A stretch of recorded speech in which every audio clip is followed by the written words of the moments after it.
Hi friends, എല്ലാവർക്കും എൻ്റെ പുതിയ വീഡിയോയിലേക്ക് സ്വാഗതം. ഇന്നത്തെ നമ്മുടെ റെസിപ്പി എന്ന് പറയുന്നത് ചോളം പുട്ടാണ്. ഞാനിവിടെ പുട്ടിന് വേണ്ടി എടുത്തിരിക്കുന്ന പൊടി വീട്ടിൽ തന്നെ തയ്യാറാക്കിയ ചോളപ്പൊടിയാണ്. ഞാനിവിടെ 2 കുറ്റി പുട്ടാണ് ഉണ്ടാക്കുന്നത്. അതിനായിട്ട് ഞാൻ അരമുറി തേങ്ങ ചിരകി വെച്ചിട്ടുണ്ട്. അതിൻ്റെ കുറച്ച് ഭാഗം എടുത്ത് നമുക്ക് പുട്ടിൻ്റെ പൊടിയിലേക്ക് ചേർത്ത് കൊടുക്കാം. ഇങ്ങനെ ചെയ്യുന്നതിലൂടെ പുട്ട് നല്ല സോഫ്റ്റും അതുപോലെ കട്ട പിടിക്കാതെ കിട്ടും. ഇനി 1/4 ടീസ്പൂൺ പൊടി ചേർത്ത് കൊടുക്കാം. പുട്ടിന് മാവ് നനയ്ക്കുമ്പോൾ കുറച്ച് തേങ്ങാ വെള്ളം ചേർത്ത് കൊടുക്കുകയാണെങ്കിൽ പുട്ടിന് നല്ല രുചി കിട്ടും. കുറച്ച് വെള്ളം ഒഴിച്ച് പുട്ടിൻ്റെ മാവിനി നനച്ചെടുക്കാം.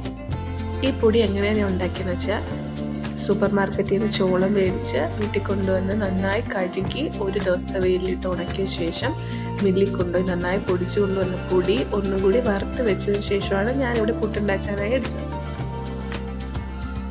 ആദ്യം നമുക്ക് പുട്ടുകുറ്റിയിലേക്ക് ചിരകിയ തേങ്ങയും അതിനുശേഷം നനച്ച് വെച്ചേക്കുന്ന പുട്ടിൻ്റെ പൊടിയും ചേർത്ത് കൊടുക്കാം. വീട്ടിൽ തയ്യാറാക്കിയെടുക്കുന്ന ചോളം പൊടിക്ക് ഒരു പ്രത്യേക മണവും രുചിയുമാണ്.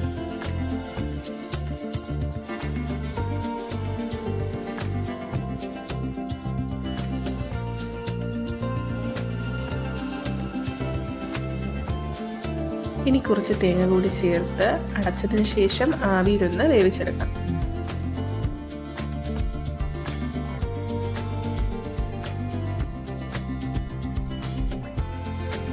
ഇപ്പം നമ്മുടെ പുട്ട് നന്നായി വെന്ത് വന്നിട്ടുണ്ട്. ഇനി നമുക്കത് എടുക്കാം.